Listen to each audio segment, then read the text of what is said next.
The Red Room by H. G. Wells. I can assure you, said I, that it will take a very tangible ghost to frighten me. And I stood up before the fire with my glass in my hand. It is your own choosing, said the man with the withered arm, and glanced at me askance.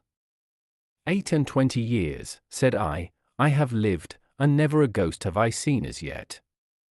The old woman sat staring hard into the fire, her pale eyes wide open. She broke in, and 28 years you have lived and never seen the likes of this house, I reckon. There's a many things to see, when one's still but 28. She swayed her head slowly from side to side. Many things to see and sorrow for. I half suspected the old people were trying to enhance the spiritual terrors of their house by their droning insistence. I put down my empty glass on the table and looked about the room, and caught a glimpse of myself, abbreviated and broadened to an impossible sturdiness, in the queer old mirror at the end of the room. Well, I said, if I see anything tonight, I shall be so much the wiser. For I come to the business with an open mind. It's your own choosing, said the man with the withered arm once more. I heard the faint sound of a stick and a shambling step on the flags in the passage outside. The door creaked on its hinges as a second old man entered, more bent, more wrinkled, more aged even than the first. He supported himself by the help of a crutch, his eyes were covered by a shade, and his lower lip, half averted, hung pale and pink from his decaying yellow teeth. He made straight for an armchair on the opposite side of the table, sat down clumsily, and began to cough. The man with the withered hand gave the newcomer a short glance of positive dislike. The old woman took no notice of his arrival, but remained with her eyes fixed steadily on the fire. I said, it's your own choosing, said the man with the withered hand, when the coughing had ceased for a while. It's my own choosing, I answered. The man with the shade became aware of my presence for the first time, and threw his head back for a moment, and sidewise, to see me. I caught a momentary glimpse of his eyes, small and bright and inflamed. Then he began to cough and splutter again. Why don't you drink, said the man with the withered arm, pushing the beer toward him. The man with the shade poured out a glassful with a shaking hand, that splashed half as much again on the deal table. A monstrous shadow of him crouched upon the wall, and mocked his action as he poured and drank. I must confess I had scarcely expected these grotesque custodians. There is, to my mind, something inhuman in senility, something crouching and atavistic. The human qualities seem to drop from old people insensibly day by day. The three of them made me feel uncomfortable with their gaunt silences, their bent carriage, their evident unfriendliness to me and to one another. And that night, perhaps, I was in the mood for uncomfortable impressions. I resolved to get away from their vague foreshadowings of the evil things upstairs. If, said I, you will show me to this haunted room of yours, I will make myself comfortable there. The old man with the cough jerked his head back so suddenly that it startled me, and shot another glance of his red eyes at me from out of the darkness under the shade, but no one answered me. I waited a minute, glancing from one to the other. The old woman stared like a dead body, glaring into the fire with lackluster eyes. If, I said, a little louder, if you will show me to this haunted room of yours, I will relieve you from the task of entertaining me. There's a candle on the slab outside the door, said the man with the withered hand, looking at my feet as he addressed me. But if you go to the Red Room tonight. This night of all nights, said the old woman, softly. You go alone. Very well, I answered, shortly, and which way do I go? You go along the passage for a bit, said he, nodding his head on his shoulder at the door, until you come to a spiral staircase, and on the second landing is a door covered with green baize. Go through that, and down the long corridor to the end, and the Red Room is on your left up the steps. Have I got that right? I said, and repeated his directions. He corrected me in one particular. And you are really going, said the man with the shade, looking at me again for the third time with that queer, unnatural tilting of the face. "This night of all nights," whispered the old woman. "It is what I came for," I said, and moved toward the door. As I did so, the old man with the shade rose and staggered round the table, so as to be closer to the others and to the fire. At the door I turned and looked at them, and saw they were all close together, dark against the firelight, staring at me over their shoulders, with an intent expression on their ancient faces. "Good night," I said, setting the door open. "It's your own choosing," said the man with the withered arm. I left the door wide open until the candle was well alight, and then I shut them in, and walked down the chilly, echoing passage. I must confess that the artness of these three old pensioners in whose charge her ladyship had left the castle, and the deep-toned, old-fashioned furniture of the housekeeper's room, in which they foregathered, had affected me curiously in spite of my effort to keep myself at a matter-of-fact phase. They seemed to belong to another age, an older age, an age when things spiritual were indeed to be feared, when common sense was uncommon, an age when omens and witches were credible, and ghosts beyond denying. Their very existence, thought I, is spectral, the cut of their clothing, fashions born in dead brains, the ornaments and conveniences in the room about them even are ghostly, the thoughts of vanished men, which still haunt rather than participate in the world of today. And the passage I was in, long and shadowy, with a film of moisture glistening on the wall, was as gaunt and cold as a thing that is dead and rigid. But with an effort I sent such thoughts to the right about. The long, draughty subterranean passage was chilly and dusty, and my candle flared and made the shadows cower and quiver. The echoes rang up and down the spiral staircase, and a shadow came sweeping up after me, and another fled before me into the darkness overhead. I came to the wide landing and stopped there for a moment, listening to a rustling that I fancied I heard creeping behind me, and then, satisfied of the absolute silence, pushed open the unwilling baize-covered door and stood in the silent corridor. The effect was scarcely what I expected, for the moonlight, coming in by the great window on the grand staircase, picked out everything in vivid black shadow or reticulated silvery illumination. Everything seemed in its proper position. The house might have been deserted on the yesterday instead of 12 months ago.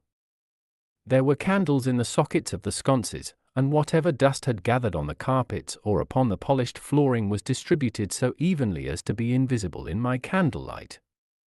A waiting stillness was over everything. I was about to advance, and stopped abruptly.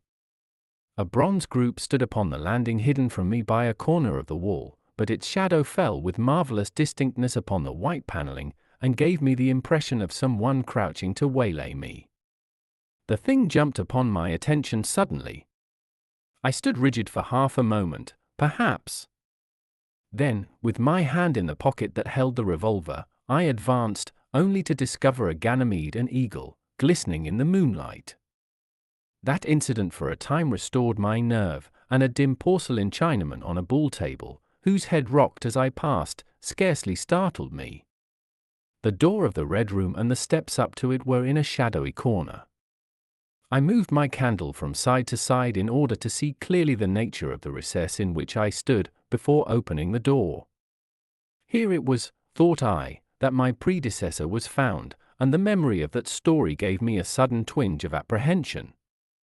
I glanced over my shoulder at the black Ganymede in the moonlight, and opened the door of the Red Room rather hastily, with my face half turned to the pallid silence of the corridor.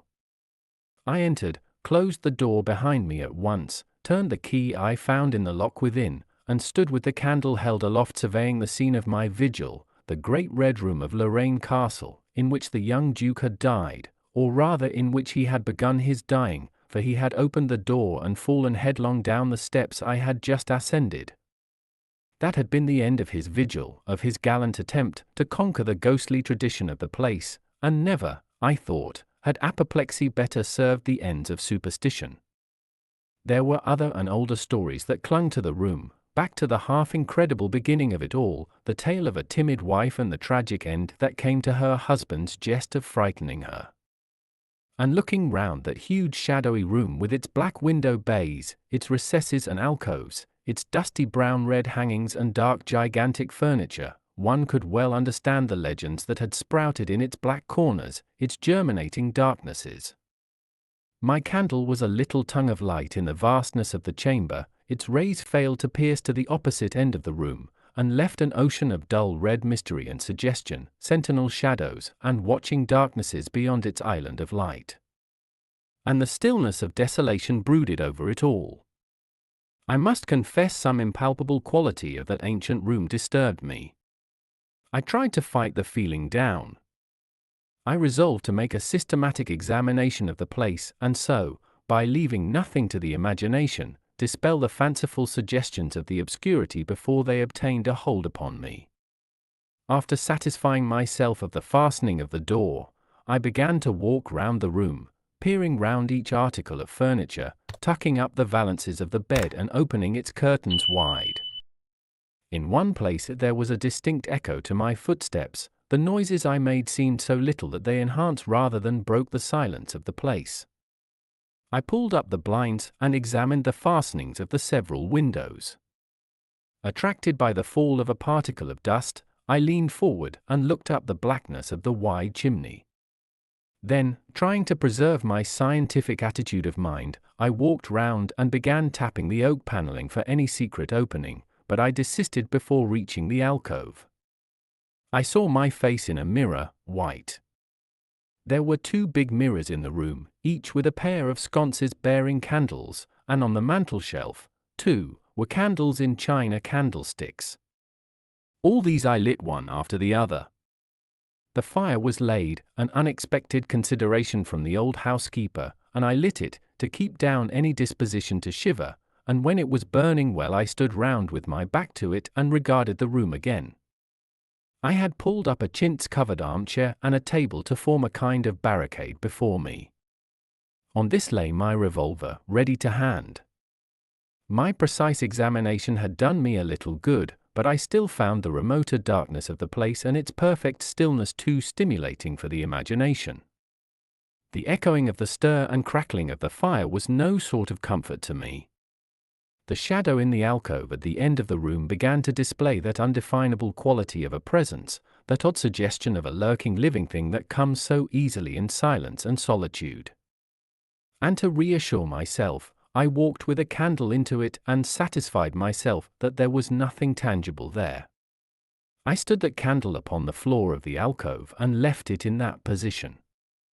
By this time I was in a state of considerable nervous tension, although to my reason there was no adequate cause for my condition. My mind, however, was perfectly clear. I postulated quite unreservedly that nothing supernatural could happen, and to pass the time I began stringing some rhymes together, Ingoldsby fashion, concerning the original legend of the place. A few I spoke aloud, but the echoes were not pleasant. For the same reason I also abandoned, after a time, a conversation with myself upon the impossibility of ghosts and haunting. My mind reverted to the 3 old and distorted people downstairs, and I tried to keep it upon that topic. The somber reds and greys of the room troubled me. Even with its 7 candles the place was merely dim. The light in the alcove flaring in a draught, and the fire flickering, kept the shadows and penumbra perpetually shifting and stirring in a noiseless flighty dance. Casting about for a remedy, I recalled the wax candles I had seen in the corridor, and, with a slight effort, carrying a candle and leaving the door open, I walked out into the moonlight, and presently returned with as many as 10. These I put in the various knickknacks of china with which the room was sparsely adorned, and lit and placed them where the shadows had lain deepest, some on the floor, some in the window recesses, arranging and rearranging them until at last my 17 candles were so placed that not an inch of the room but had the direct light of at least one of them. It occurred to me that when the ghost came I could warn him not to trip over them. The room was now quite brightly illuminated. There was something very cheering and reassuring in these little silent streaming flames, and to notice their steady diminution of length offered me an occupation and gave me a reassuring sense of the passage of time. Even with that, however, the brooding expectation of the vigil weighed heavily enough upon me. I stood watching the minute hand of my watch creep towards midnight. Then something happened in the alcove. I did not see the candle go out, I simply turned and saw that the darkness was there, as one might start and see the unexpected presence of a stranger. The black shadow had sprung back to its place. "By Jove," said I aloud, recovering from my surprise, "that draft's a strong one," and taking the matchbox from the table, I walked across the room in a leisurely manner to relight the corner again. My first match would not strike, and as I succeeded with the second, something seemed to blink on the wall before me. I turned my head involuntarily and saw that the 2 candles on the little table by the fireplace were extinguished. I rose at once to my feet. "Odd," I said. "Did I do that myself in a flash of absent-mindedness?" I walked back, relit one, and as I did so I saw the candle in the right sconce of one of the mirrors wink and go right out, and almost immediately its companion followed it. The flames vanished as if the wick had been suddenly nipped between a finger and thumb, leaving the wick neither glowing nor smoking, but black. While I stood gaping, the candle at the foot of the bed went out, and the shadows seemed to take another step toward me. "This won't do," said I, and first one and then another candle on the mantelshelf followed. "What's up?" I cried, with a queer high note getting into my voice somehow. At that the candle on the corner of the wardrobe went out, and the one I had relit in the alcove followed. "Steady on," I said, "those candles are wanted," speaking with a half-hysterical facetiousness, and scratching away at a match the while, for the mantel candlesticks. My hands trembled so much that twice I missed the rough paper of the matchbox. As the mantel emerged from darkness again, 2 candles in the remoter end of the room were eclipsed. But with the same match I also relit the larger mirror candles, and those on the floor near the doorway, so that for the moment I seemed to gain on the extinctions. But then in a noiseless volley there vanished 4 lights at once in different corners of the room, and I struck another match in quivering haste, and stood hesitating whither to take it. As I stood undecided, an invisible hand seemed to sweep out the 2 candles on the table. With a cry of terror I dashed at the alcove, then into the corner, and then into the window, relighting 3 as 2 more vanished by the fireplace, and then, perceiving a better way, I dropped matches on the iron-bound deed box in the corner, and caught up the bedroom candlestick. With this I avoided the delay of striking matches, but for all that the steady process of extinction went on, and the shadows I feared and fought against returned, and crept in upon me, first a step gained on this side of me, then on that. I was now almost frantic with the horror of the coming darkness, and my self-possession deserted me. I leaped panting from candle to candle in a vain struggle against that remorseless advance. I bruised myself in the thigh against the table, I sent a chair headlong, I stumbled and fell and whisked the cloth from the table in my fall. My candle rolled away from me, and I snatched another as I rose. Abruptly this was blown out as I swung it off the table by the wind of my sudden movement, and immediately the 2 remaining candles followed. But there was light still in the room, a red light, that streamed across the ceiling and staved off the shadows from me. The fire! Of course I could still thrust my candle between the bars and relight it. I turned to where the flames were still dancing between the glowing coals and splashing red reflections upon the furniture, made 2 steps toward the grate, and incontinently the flames dwindled and vanished, the glow vanished, the reflections rushed together and disappeared, and as I thrust the candle between the bars darkness closed upon me like the shutting of an eye, wrapped about me in a stifling embrace, sealed my vision, and crushed the last vestiges of self-possession from my brain. And it was not only palpable darkness, but intolerable terror. The candle fell from my hands. I flung out my arms in a vain effort to thrust that ponderous blackness away from me, and lifting up my voice, screamed with all my might, once, twice, thrice. Then I think I must have staggered to my feet. I thought suddenly of the moonlit corridor, and with my head bowed and my arms over my face, made a stumbling run for the door. But I had forgotten the exact position of the door, and I struck myself heavily against the corner of the bed. I staggered back, turned, and was either struck or struck myself against some other bulky furnishing. I have a vague memory of battering myself thus to and fro in the darkness, of a heavy blow at last upon my forehead, of a horrible sensation of falling that lasted an age, of my last frantic effort to keep my footing, and then I remember no more. I opened my eyes in daylight. My head was roughly bandaged, and the man with the withered hand was watching my face. I looked about me trying to remember what had happened, and for a space I could not recollect.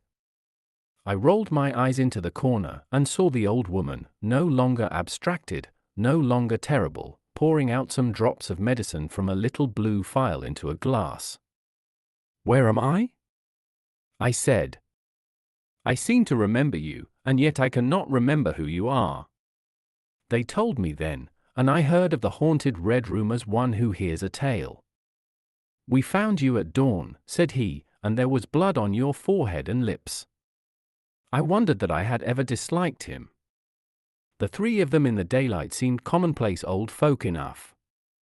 The man with the green shade had his head bent as one who sleeps. It was very slowly I recovered the memory of my experience. "You believe now," said the old man with the withered hand, "that the room is haunted." He spoke no longer as one who greets an intruder, but as one who condoles with a friend. "Yes," said I, "the room is haunted." "And you have seen it?" "And we who have been here all our lives have never set eyes upon it. Because we have never dared." "Tell us, is it truly the old Earl who—" "No," said I, "it is not." "I told you so," said the old lady, with the glass in her hand. "It is his poor young countess who was frightened." "It is not," I said. "There is neither ghost of Earl nor ghost of countess in that room. There is no ghost there at all, but worse, far worse, something impalpable." "Well," they said. "The worst of all the things that haunt poor mortal men," said I, "and that is, in all its nakedness, fear. Fear that will not have light nor sound, that will not bear with reason, that deafens and darkens and overwhelms. It followed me through the corridor, it fought against me in the room." I stopped abruptly. There was an interval of silence. My hand went up to my bandages. The candles went out one after another, and I fled. Then the man with the shade lifted his face sideways to see me and spoke. "That is it," said he. I knew that was it. A power of darkness. To put such a curse upon a home. It lurks there always. You can feel it even in the daytime, even of a bright summer's day, in the hangings, in the curtains, keeping behind you however you face about.